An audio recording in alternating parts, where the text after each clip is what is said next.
All right, today we're going to do something a little different. We're going on a kind of treasure hunt. We're going to start with one super simple everyday word and follow a trail of clues to uncover this massive, world-changing idea that's been hiding in plain sight the whole time.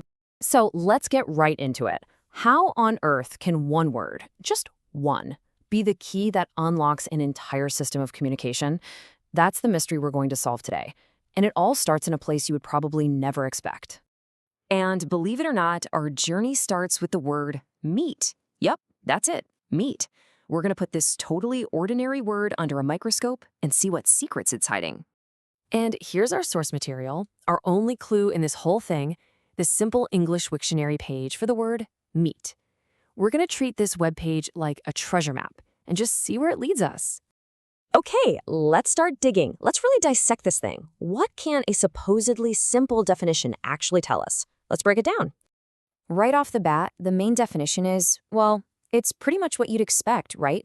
Meat is the muscle of animals that we eat. It's direct. There's no fancy jargon. It's built to be understood by almost anyone. But it's the little details around this simple sentence where things start to get really interesting. For instance, the entry is really careful to point out the difference between the uncountable and countable uses of the word. You can say, I don't eat meat, talking about the substance in general, or you can talk about different meats, like beef and pork. This is a big deal because it shows us something crucial. Simplifying isn't about dumbing things down. The goal is actually to be more precise. And that focus on precision just keeps going. The page even lists homophones, words that sound the same but have different meanings, like meat and meat. This shows it's not just some basic dictionary, it's a tool designed for absolute clarity. But hidden right here in plain sight is our first major clue. See, it's tucked away at the top of the page, almost like a secret note. You could scroll right past it and never even notice. But that one little sentence, it's the whole reason we're here. It changes everything. And there it is, the key. Meat is on the Basic English 850 list. It's just a simple statement of fact. But it's not just a piece of trivia. What it's really doing is pointing us somewhere else entirely. This is a signpost. And so, naturally, that leads us to the big question, the one this all hinges on. What is this list? What in the world is Basic English? And where did the number 850 come from? All right, let's crack this code. That one little line on a dictionary page has just opened a door to this huge, fascinating idea, one designed to change how we communicate on a global scale.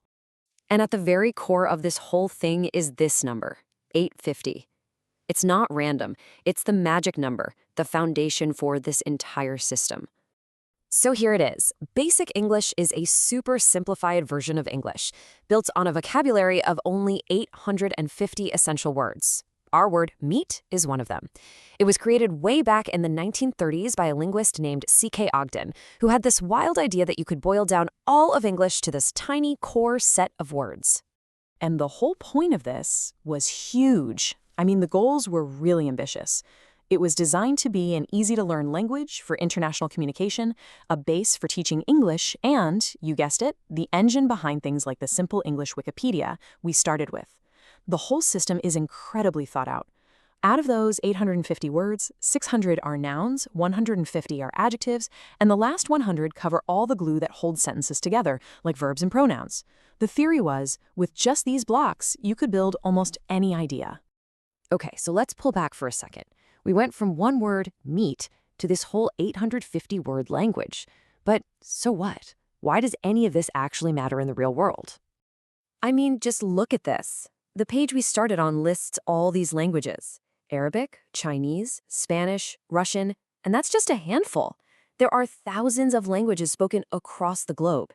It's an amazing but incredibly complex web of communication. And that is where everything clicks into place. In a world with all these languages, the whole point of Basic English and the projects that use it, like that Wiktionary page, is to build a bridge. It's an attempt to create a common ground, a place where really important knowledge can be shared so that anyone, anywhere, can understand it no matter what language they speak. So let's just recap our little journey here. We started with a totally ordinary word, meat. We found a hidden clue in its definition, the B850 list. That clue led us to this big idea, Basic English. And from there, we understood the real powerful goal, clear, global communication for everybody. And that leaves us with one last thing to think about. We live in a world that is just overflowing with information, right? It's complicated, it's messy. So in a world like that, is the answer to better understanding found in more complexity?